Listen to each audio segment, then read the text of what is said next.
J'avais 32 ans quand j'ai reçu une augmentation de 800 € net par mois. C'était un jeudi matin, mon directeur m'a convoqué, m'a serré la main et j'ai raccroché en me disant que ma vie allait changer. 3 ans plus tard, j'étais à découvert de 220 € le 23 du mois, plus qu'avant l'augmentation. Ce paradoxe a un nom, les économistes l'appellent l'inflation de style de vie ou lifestyle creep en anglais, et il ne touche pas les gens qui manquent de discipline, il touche précisément ceux qui font bien leur travail, qui progressent, qui méritent ce qui leur arrive, ceux qui pensent que la prochaine augmentation va tout régler. Une étude publiée par l'Institut national de la statistique et des études économiques en 2022 a suivi 4600 ménages français sur une période de 10 ans. Résultat, pour chaque 100 € supplémentaires de revenus mensuels, les ménages augmentaient leurs dépenses de 87 € dans les 6 mois qui suivaient. Pas par négligence, par ajustement naturel du niveau de vie. Le cerveau considère que chaque hausse de revenus est une permission de dépenser davantage. Je vais vous raconter l'histoire de 4 personnes que je connais, 4 trajectoires différentes, 4 versions du même mécanisme. Étienne travaille dans le marketing à Lyon. À 27 ans, il gagnait 2300 €. Il prenait le métro, mangeait des sandwichs le midi, partait en vacances une semaine en août dans la maison de ses parents en Bretagne. À 35 ans, il gagne 3800 €. Il a une voiture en leasing, déjeune au restaurant 3 fois par semaine, par 2 fois par an, une semaine au ski, une semaine à Barcelone. Son niveau d'épargne, 0,3% de son revenu, exactement le même qu'à 27 ans en valeur relative. En valeur absolue, il épargne moins qu'avant parce que ses charges fixes ont explosé. Mathilde est infirmière cadre à Bordeaux. Elle a eu 3 augmentations en 7 ans. Chaque augmentation a été suivie d'une décision qui semblait logique sur le moment. Un appartement plus grand, une voiture plus récente, des cours de yoga 2 fois par semaine, un abonnement à une box de vin naturel. Elle ne fait pas de folie, elle ne part pas aux Maldives. Elle fait des choix raisonnables. Mais chaque choix raisonnable a un coût fixe mensuel. Et ces coûts fixes s'accumulent, qu'ils s'accumulent comme des briques. Aujourd'hui, Mathilde ne peut pas se permettre de prendre un congé sabbatique, même pour 3 mois, parce que ses charges mensuelles incompressibles représentent 82% de son salaire. Julien est développeur senior dans une start-up parisienne. Il gagne 4600 € net. Il vit dans un quartier branché du 11e arrondissement. Son loyer représente 38% de son revenu. Il mange bio, il a un coach sportif 2 fois par semaine. Il a remplacé son téléphone 3 fois en 5 ans parce que chaque nouveau modèle avait une fonctionnalité dont il avait besoin. Julien me disait l'année dernière qu'il ne comprenait pas pourquoi il n'arrivait pas à épargner. Il pensait que le problème allait se résoudre à la prochaine augmentation. C'est toujours la prochaine augmentation. Adèle est directrice commerciale dans une PME de la région parisienne. Elle gagne 5200 €. Elle a une maison en banlieue avec un crédit immobilier, 2 voitures, 3 enfants inscrits dans des activités extrascolaires payantes, une femme de ménage 2 fois par semaine, des vacances 2 fois par an à l'étranger. Elle ne se considère pas riche. Elle se considère normale et objectivement dans son cercle social, elle l'est. Tout le monde autour d'elle vit de la même façon. Le problème c'est que son cercle social a muté avec ses revenus et cette mutation est invisible. Ce dernier point est fondamental et c'est là qu'intervient le mécanisme psychologique qui rend ce phénomène presque impossible à détecter par soi-même.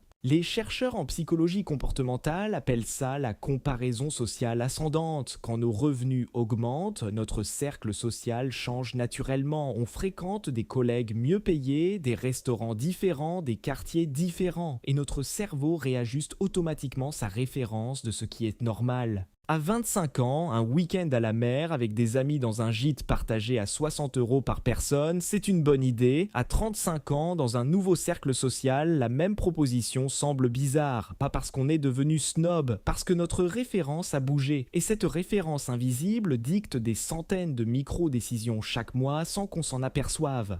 Il y a un deuxième mécanisme que les économistes appellent l'hédonisme adaptatif. Notre capacité à ressentir du plaisir s'adapte à notre niveau de vie. La première fois qu'on mange dans un bon restaurant, c'est exceptionnel. Après 20 fois, c'est banal. Le cerveau revient toujours à sa ligne de base de satisfaction, ce qui signifie que chaque hausse de niveau de vie procure un plaisir temporaire, puis devient la nouvelle normalité qui demande à être dépassée. Ce cycle est redoutable parce qu'il est biologiquement programmé. Le système de récompense du cerveau fonctionne sur la nouveauté et la surprise, pas sur la constance. Ce qui était exceptionnel hier devient attendu aujourd'hui. Et cette mécanique s'applique à tout: le restaurant, la voiture, le quartier, les vacances, le confort de l'appartement. Vous ne pouvez pas vous en vouloir d'avoir ce mécanisme. Vous pouvez juste décider de le connaître et de le contourner. Ajoutez à ça un troisième facteur, les décisions d'engagement. Quand vous prenez un appartement plus grand, vous signez un bail. Quand vous prenez une voiture en leasing, vous signez pour 4 ans. Quand vous inscrivez vos enfants dans une école privée, c'est une décision difficile à inverser sans conséquence. Ces décisions créent des coûts fixes qui ne disparaissent pas si votre situation change. L'inflation de style de vie ne se construit pas en une décision folle. Elle se construit en une série de décisions raisonnables qui créent ensemble une structure financière fragile face aux moindres aléas.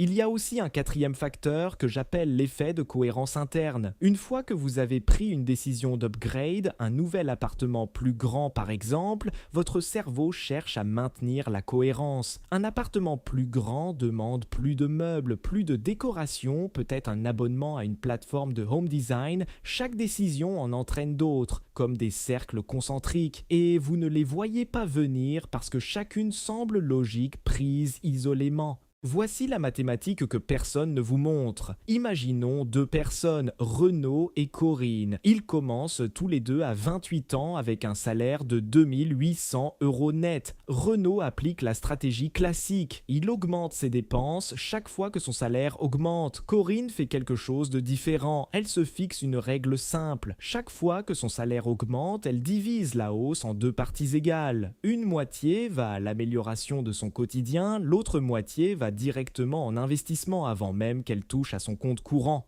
À 38 ans, Renaud gagne 4200 €. Il vit bien, il est content, il a zéro épargne productive. À 38 ans, Corinne gagne aussi 4200 €. Elle vit confortablement, elle s'est accordé des plaisirs, mais elle a aussi constitué un capital investi sur 10 ans qui, avec un rendement moyen de 5% par an, représente aujourd'hui entre 90 000 et 110 000 € selon les années de marché. À 50 ans, si Renaud et Corinne continuent sur leur trajectoire respective, l'écart de patrimoine entre eux sera de l'ordre de 300 000 à 400 000 €. Même salaire, même carrière, même durée. Une seule règle de comportement différente. Ce n'est pas la chance, ce n'est pas l'intelligence financière complexe. C'est une seule décision appliquée systématiquement. Ce nombre mérite qu'on s'y arrête. 300 000 € d'écart ne vient pas d'une personne qui investit dans des actifs risqués ou qui fait des coups de génie en bourse. Il vient uniquement du fait de ne pas avoir laissé ses dépenses suivre automatiquement ses revenus. La solution concrète s'appelle la règle du tiers automatique. Voici comment je l'applique depuis que j'ai compris ce mécanisme. Quand j'ai une augmentation, une prime, un revenu supplémentaire, je le divise immédiatement en 3 tiers égaux. Le premier tiers part en investissement automatique le jour où il arrive, virement programmé vers un compte épargne ou un plan d'épargne hors de portée immédiate. Le deuxième tiers va améliorer mon quotidien d'une façon consciente, délibérée, pas des charges fixes supplémentaires, mais une dépense ponctuelle ou un plaisir choisi. Le troisième tiers reste en trésorerie de précaution. Le point clé, c'est le mot automatique. Si vous attendez de voir ce qu'il reste à la fin du mois pour épargner, vous n'épargnerez rien. L'inflation de style de vie est plus rapide que votre intention. L'automatisme doit précéder la dépense, toujours. Ce n'est pas une question de force de caractère, c'est une question d'architecture de vos décisions.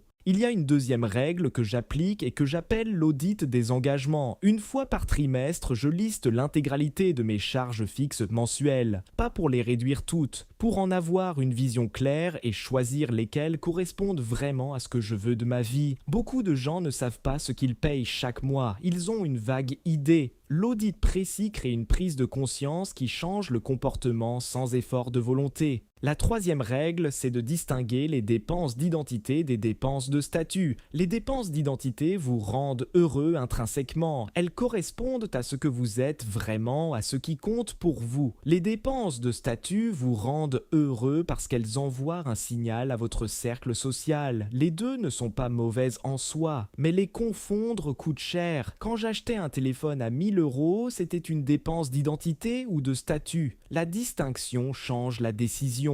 Maintenant, regardons ce que ça représente sur la durée. Si vous avez 30 ans aujourd'hui et que vous appliquiez la règle du tiers automatique sur chaque augmentation pendant 25 ans jusqu'à 55 ans, en supposant des augmentations moyennes de 3% par an et un rendement d'investissement moyen de 5% net, vous arrivez à la retraite avec un capital supplémentaire de l'ordre de 250 000 à 350 000 euros par rapport à quelqu'un qui aurait eu exactement la même carrière mais qui aurait laissé ses dépenses suivre ses revenus. 250 000 euros supplémentaires sans sacrifier son niveau de vie présent, juste en appliquant une règle de répartition automatique avant chaque nouvelle habitude de dépense. Ce capital à 55 ans change tout, il signifie que vous pouvez choisir de travailler différemment, réduire votre temps de travail, changer de carrière, vous permettre une période de transition sans panique financière. Il ne s'agit pas de devenir riche, il s'agit de ne pas être prisonnier de votre propre niveau de vie, prisonnier de charges que vous avez acceptées à un moment où tout allait bien.